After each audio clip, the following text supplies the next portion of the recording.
Muy buenas noches, les saluda César del Castillo, médico residente de cuarto año de la especialidad de cirugía de tórax y cardiovascular. A la doctora Rocío del Pilar Ramírez Campos, médico egresada de pregrado de la Universidad Nacional Mayor de San Marcos, igualmente especialista en otorrinolaringología de la Universidad Nacional Mayor de San Marcos con maestría en docencia e investigación. Asimismo, trabaja en el Hospital Nacional Alberto Sabogal. Muy buenas noches, doctora. Le cedo el paso. Muchas gracias por su invitación y darme la oportunidad de poderme dirigir a los futuros médicos residentes y poderlos ayudar en esta etapa de decidir sobre su especialidad. Muy bien, entonces vamos a ver en la siguiente diapositiva por qué es que nosotros decidimos por otorrino, ¿no? Como primer punto, usted tiene que decidir qué tipo de especialidad quiere usted. ¿Quiere una especialidad médica o quiere una especialidad quirúrgica, donde pese más la parte quirúrgica? ¿Quiere una especialidad que sea ambas? Pues otorrino cumple con esto. Otorrino es una especialidad médico-quirúrgica. Eso quiere decir que usted como especialista puede dedicarse fácilmente a la parte solamente médica si desea, puede dedicarse a ambas o solo a la parte quirúrgica y le va a ir bien porque pacientes hay y muchos. Lo importante de esta especialidad y la razón por la cual es el otro punto de elección es porque es una especialidad que cuenta con muchos procedimientos. Y eso es lo que levanta la consulta en la parte, podría decirse en la parte económica, ¿no? Porque la consulta de por sí, muchos de los centros abaratan sus precios de consulta, clínicas incluso, para que el paciente pueda llegar. Pero cuando hacemos procedimientos funcionales, pueden hacer procedimientos en la parte auditiva, endoscopías nasales, endoscopías al oído también, incluso endoscopías laringeas, estroboscopías laringeas, estudios del sueño, ¿no? Que por ejemplo es un área a la que yo me dedico, titulaciones con CPAP, y pues ni qué decir de la parte quirúrgica, ¿no? Que ya lo mencioné en el primer punto. Tiene cirugías, desde cirugías funcionales, ¿no? Para que respire bien el paciente, para que mejore su calidad de voz del paciente, para que pueda escuchar mejor. Tiene cirugías estéticas también, ¿no? Un otorrinolaringólogo fácilmente puede hacer, por ejemplo, una subespecialidad en cirugía plástica facial, que es aproximadamente un año en el extranjero, y puede venir y vertir todos sus conocimientos aquí, dedicarse a cualquier parte de la cara y hacerlo de una manera óptima. El otro punto por el cual otorrino es una buena especialidad para la elección, poca cantidad de oferta para hacer la residencia, incluso habían años en que no había residente en el hospital de otorrino, o sea, residente de primer año, y se salteaban, ¿no? Solamente había de primer año y de tercero, de ahí pasaban los siguientes años y solamente había un residente para los 3 años. Entonces, recién a partir del 2000, hasta el 2012 podría decirse que fue así. Del 2013 en adelante ya hubieron incluso 4 por año y más, ¿no? Pero aún así, jóvenes, la cantidad de otorrinos que hay es muy poca. Siempre van a requerir otorrino. Otorrino es la especialidad que engancha, que hay en cada clínica, en cada centro, siempre van a, o sea, trabajo no va a faltar, ni en la parte, sobre todo en la parte privada, ¿no? Muy bien, entonces vamos a pasar a la siguiente diapositiva. ¿Cuáles son las patologías más frecuentes que nosotros vemos durante nuestra época de residencia? Entonces, cuando somos residentes, sobre todo estamos durante el primer año, el residente es mandado a la parte de emergencia, ¿no? El R1 siempre está ahí a la expectativa de los procedimientos que pueda realizar. Entonces, los pacientes ¿con qué vienen? Con epistaxis, ¿no? Epistaxis, sangrados, cuerpos extraños, nariz, oído, cuerpos extraños en la vía aérea, son el pan del día a día. Siempre llegan pacientes por esto.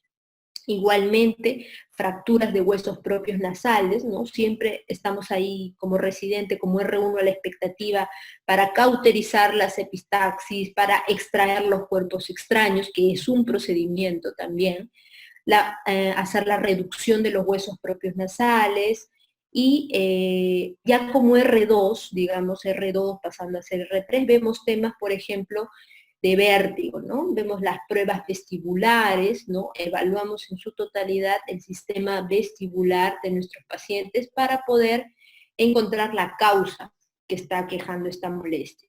Lo otro es que ya desde R2, por ejemplo, vemos las obstrucciones nasales, si allá hay posibilidad, digamos que ya de R2 hay un poco más de mano quirúrgica, podemos hacer las septoplastías, hacer ya las adenoamigdalectomías, ¿no? Cuando estamos en sala de operaciones, y ya vamos entrando a hacer cirugías de oído también, timpanoplastías, mastoidectomías, y ya cuando somos R3, por ejemplo, hay algunos, dependiendo del lugar hospitalario donde ustedes realicen su residencia, van a ver que el tutor de la especialidad es muy importante en la gestión de que el residente pueda descubrir a qué quiere dedicarse en el futuro. Porque el objetivo de acá, chicos, y el mensaje con el que yo quisiera que se fueran, es que durante su residencia ustedes busquen dentro, por ejemplo, de la otorrinolaringología, un área específica a la cual se van a dedicar y darle con todo a esa área, de todos los tratamientos que puedan existir para esa patología que ustedes escojan, la realicen.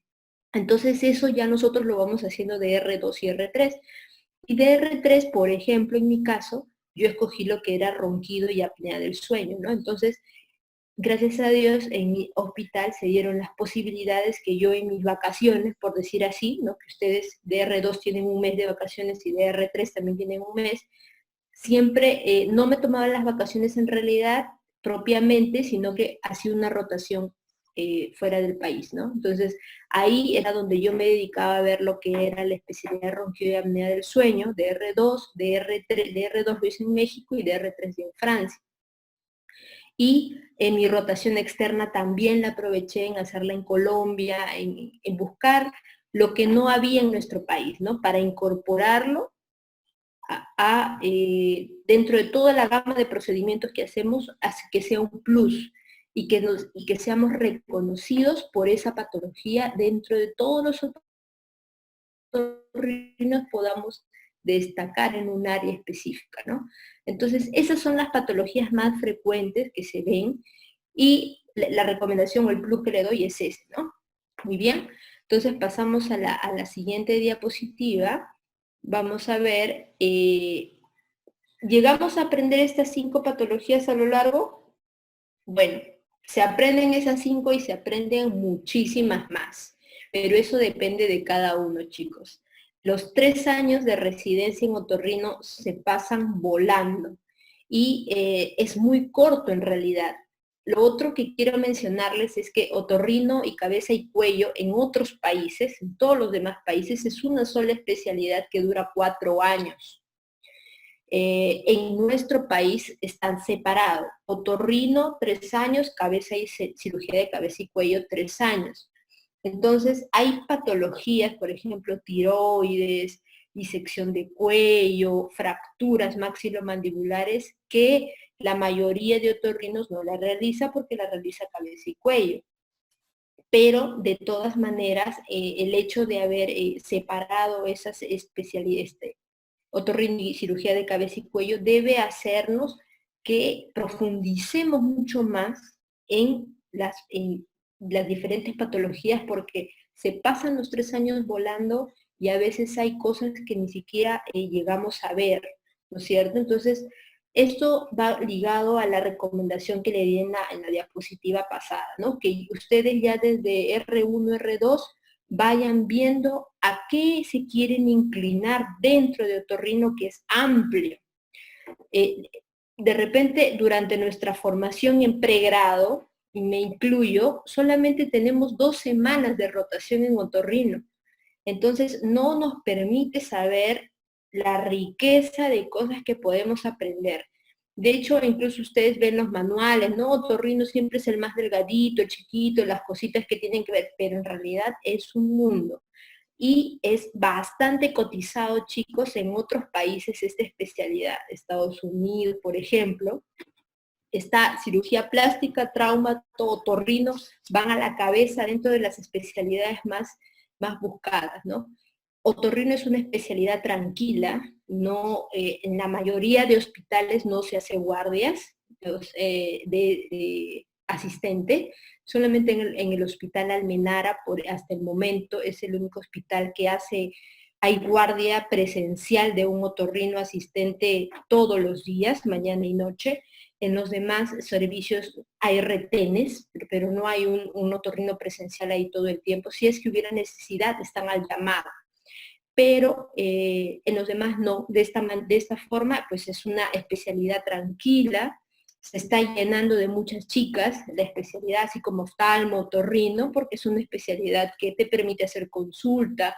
Las cirugías de otorrino son cortas en su mayoría, ¿no? Son adenomigdalectomías de media hora, implanoplastías de 1 hora y media, la más larga que te podría demorar de repente una mastoidectomía, 2 horas, 3 horas, pero las cirugías son bastante rápidas, versátiles, puedes operar 2, 3 pacientes por turno, eh, eso aumenta también tus posibilidades de ver más pacientes, hacer más volumen de cirugías, los procedimientos también son bastante rápidos, no requieres tanto material para poner tu consultorio, o sea, para invertir en poner un consultorio de especialidad de otorrino, yo considero que comparada con otras especialidades como otorrino, por ejemplo, oftalmo, que necesitas una lámpara de hendidura, que necesitas mucho más instrumental costoso, otorrino no es tanto así, ¿no? Otorrino es más factible que tú puedas, desde residente, eso sí les recomiendo, irse armando sus cajas. Eso fue lo que me recomendaron a mí de residente. Caja de nariz, oído, tabique para operar, igual mis ópticas, todas tus ópticas, todos tus instrumentales, cosa que tú terminas la residencia y puedes trabajar en cualquier lugar, porque ojo, las clínicas quieren otorrino sí, pero a veces ellos no compran el instrumental, o a veces ellos no tienen las ópticas para hacer los procedimientos. Entonces nosotros vamos con todo nuestro material a donde se necesite nuestras consultas, ¿no? Entonces esa es nuestra recomendación. Muy bien. Y vamos a pasar a la siguiente diapositiva. Sí, doctora, muchísimas gracias. Creo que ha sido bastante clara para nuestros alumnos, futuros médicos residentes de la especialidad. Como usted bien dice, es una especialidad que muchos de nuestros estudiantes, incluso desde pregrado, tienen la noción de que uno es pequeña, es corta, muy reducida y que es netamente de procedimientos ¿no? Muy escuetos, digámoslo así, pero realmente es una de las especialidades, como bien dice, muy amplia, ¿ok? Es muy cotizada y definitivamente muy peleada también, está entre los rankings, por lo que hemos podido ver en los últimos años, tanto clínica como quirúrgica. Y hacia eso va la primera pregunta que tienen nuestros alumnos. Esta es, el médico residente de otorrinolaringología ya nos explicó cuál es la vida del médico residente durante la etapa de R1, R2 y R3. ¿Ok? Pero ¿cómo es en esta época de COVID? Básicamente sería esa. ¿Qué diferencia usted, a su criterio, puede ver entre la formación de un médico residente antes, durante y qué es lo que podemos esperar en la pandemia? Porque muchos de nuestros alumnos están preocupados por eso. ¿Qué es lo que se nos viene? Miren, la forma como se venía llevando antes del COVID era que básicamente el R1, como ya comenté, estaba a cargo de la emergencia. En mi hospital de R1 incluso hacíamos guardias en cirugía general, solamente de R1. Eso a diferencia de otros hospitales donde los 3 años se hace guardias en cirugía general. De R1 solamente, en mi hospital solamente se hacían de R1. De R2 está 6 meses en el hospital y 6 meses de rotaciones por otros hospitales. y de R3 ya más abocados a la parte quirúrgica, ¿no? También tienen su rotación externa, que son 2 meses, pero estaba más en sala de operaciones, ¿no? Metido en sala de operaciones, viendo cirugías oído, nariz, laringe, estética, lo que se puede hacer en septorrinoplastías, y durante la época del COVID, pues que hubo la necesidad por la alta demanda de pacientes, donde prácticamente los residentes pasaron a triaje respiratorio durante esta época del COVID. Entonces ellos prácticamente han sido la primera línea de defensa en los establecimientos de salud.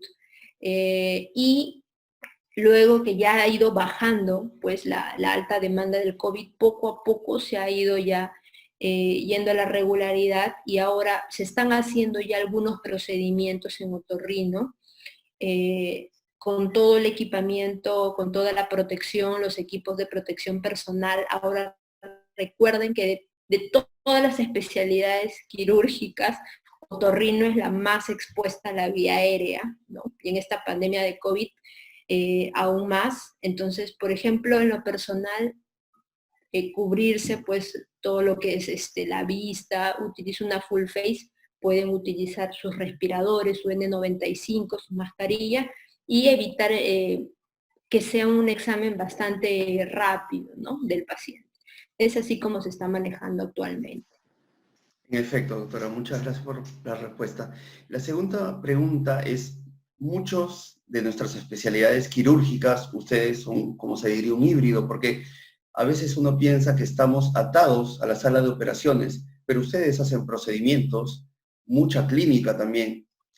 La pregunta es, hemos ganado y hemos perdido algunas cosas. De repente hemos ganado lo que es teleconsulta, telemedicina. ¿Qué viene para el médico cuando ya no soy residente, sino ya soy especialista en otorrinolaringología, ya soy otorrinolaringólogo? ¿Qué viene en la parte privada y el sector público? ¿Qué diferencias hay entre la parte de una clínica, por ejemplo, el MINSA y el eSalud? Miren, como les comenté hace un rato, trabajo de otorrino no va a faltar. Hay áreas en nuestro país que no hay un solo otorrino en toda la provincia. Entonces, a la teleconsulta, que es lo que tú bien mencionas, he tenido oportunidad de realizarla, ¿no? Porque por mi fanpage puse el aviso de teleconsulta y fue como un efecto dominó. Es como que llegó a Cajamarca, alguien la habrá visto y comenzó a pasar la voz a toda la zona, y ellos mismos me manifestaban que no, según ellos, no habían tenido otorrino en su área en ningún momento, y son patologías pues que incluso algunas necesitaban cirugía, ¿no? Y que pensaban venir a Lima y todo eso. Entonces la pandemia abrió eso, abrió la posibilidad de que lugares que nunca habían tenido, digamos, físicamente un otorrino, al menos de manera virtual, podían tener acceso a un servicio como este. Entonces, si bien otorrino, pues no es como dermatología o psiquiatría, que hablando por una teleconsulta se puede resolver el problema, o dermatología tomando una foto o enseñando la lesión. No, en otorrino tenemos que revisar, ¿no? Amígdala, faringe, nariz, oído, y eso no se puede hacer por teleconsulta. Entonces siempre es prácticamente una orientación que se le da al paciente, ¿no? Y ya uno más o menos va viendo los riesgos, qué paciente es de menor o mayor riesgo, y decir, bueno, si es una rinitis alérgica, se controla tal, o puede ser un tumor, o ya puede ser algo mucho más grave, señores, sí es necesaria una consulta presencial.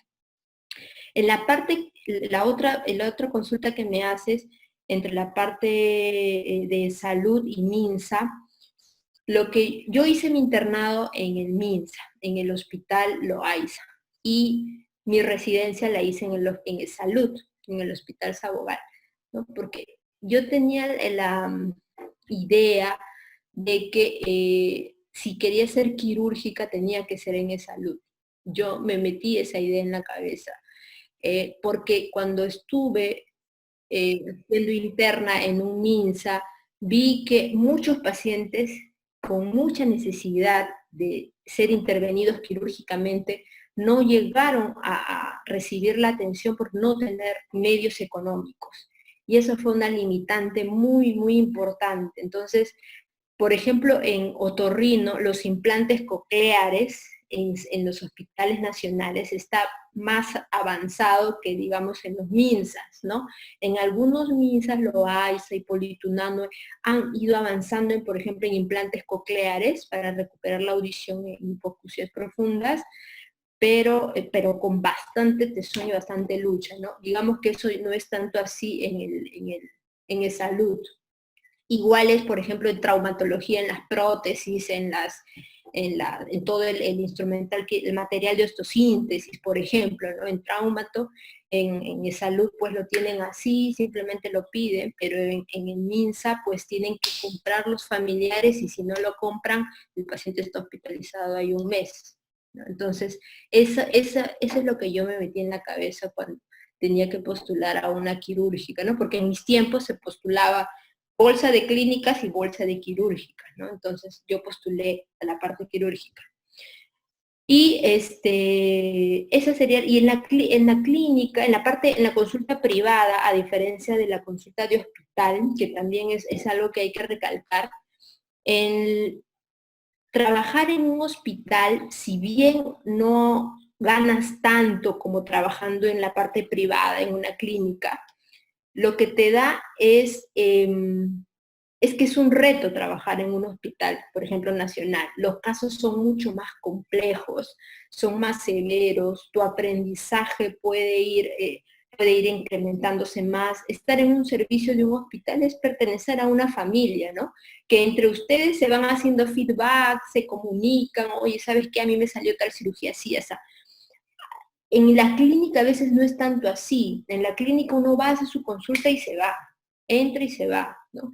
Entonces a veces no hay mucha interacción entre los miembros del staff de la clínica, en algunos lugares, no le digo que en todos, en algunos. Y los pacientes de la clínica son pacientes más, no tan complejos, ¿no? Hay algunos casos que sí lo son, pero en su mayoría son pacientes más tranquilos, van por un chequeo, van porque quieren ver que tienen dudas de si eso no es cierta patología. En cambio al hospital si van pacientes que para haber llegado al Hospital Nacional han tenido que pasar varios filtros, desde su policlínico, desde un hospital nivel 1, nivel 2, hasta llegar al Hospital Nacional. O sea, es un paciente que sí o sí necesitaba atención de hospital. En efecto, doctora, entendemos la respuesta. Muchas gracias más bien por la aclaración. Y la última pregunta es, ya soy médico residente de otorrinolaringología. Definitivamente el médico debe investigar, ¿ok?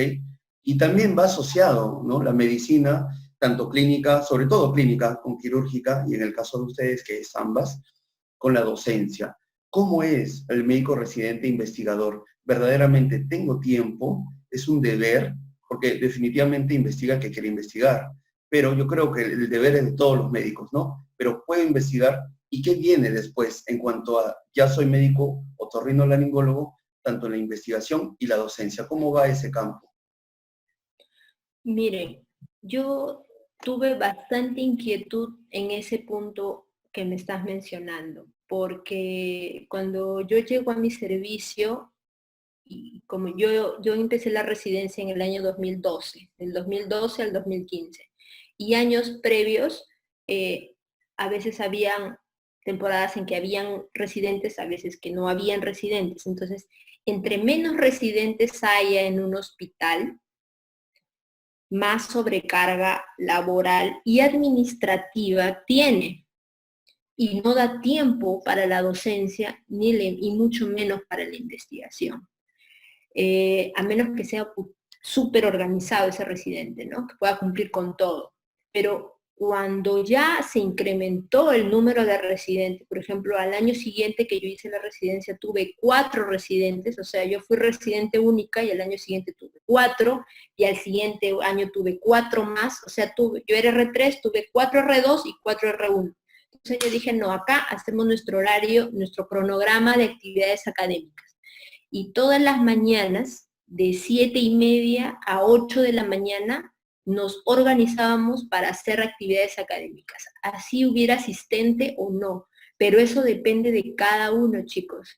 Depende de que comenzamos y también nos organizamos en decir, si queremos hacer investigación, no es que a uno se le ocurre poner en la historia clínica obstrucción nasal, a otro no se le ocurrió preguntar si había una obstrucción nasal, porque cuando uno hace el vacío de los datos, la revisión de las historias, te va a salir que no tienes todos los datos completos. Entonces, ¿qué hicimos? Hicimos formatos de historia clínica, formatos de otología, formatos de rinología y formatos de laringología. Entonces, los pacientes que se iban a operar, que eran los que teníamos bastante interés, ya, paciente de otología, ya teníamos todas las preguntas, hasta los gráficos ya hechos de qué cosa tenía que ver el residente y dibujarlo, porque el paciente, por ejemplo, que va a entrar a oído, tenemos que ver en el microscopio, revisar todas las características de la membrana timpánica, si está perforado o no perforado, cómo está la caja timpánica, etcétera, toda la descripción iba en la historia clínica. Igual a laringe, cuerdas vocales, igual a nariz, igual si había un tumor.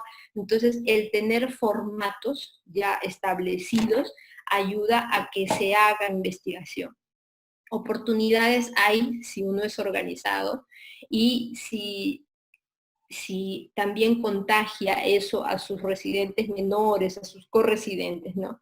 Cada uno en realidad tiene una personalidad distinta cuando vayan a interactuar con sus R's mayores, con sus R's menores, pero lo importante es que trabajen en equipo, ¿no? Trabajen en equipo, sean como una familia cuando lleguen a ese servicio donde vayan a llegar, con mucho respeto por todas las normas que se hayan tenido antes, con sus asistentes mayores, que sean bastante respetuosos y cuando tengan a su cargo a residentes menores, pues lo vean así, ¿no? Como que es un hijo que tienen y tienen que darle en la medida de lo posible, no solamente conocimientos, chicos, porque hay algo que se denomina que es el currículum oculto, que son todos los valores y lo que le podamos transmitir, ¿no? Si nuestro R menor nos ve que estamos mintiendo, que estamos omitiendo cierta información de algún paciente, lo mismo va a ser, ¿no? Entonces todo va a seguir la secuencia.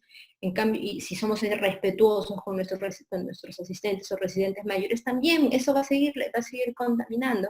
Entonces, es mantener la línea simplemente, ¿no? La línea, algunos hospitales son más jerárquicos que otros, y adaptarse al lugar donde vayan a llegar. Y si hay oportunidades de investigación, hay muchas, simplemente hay que organizarse. Perfecto, doctora.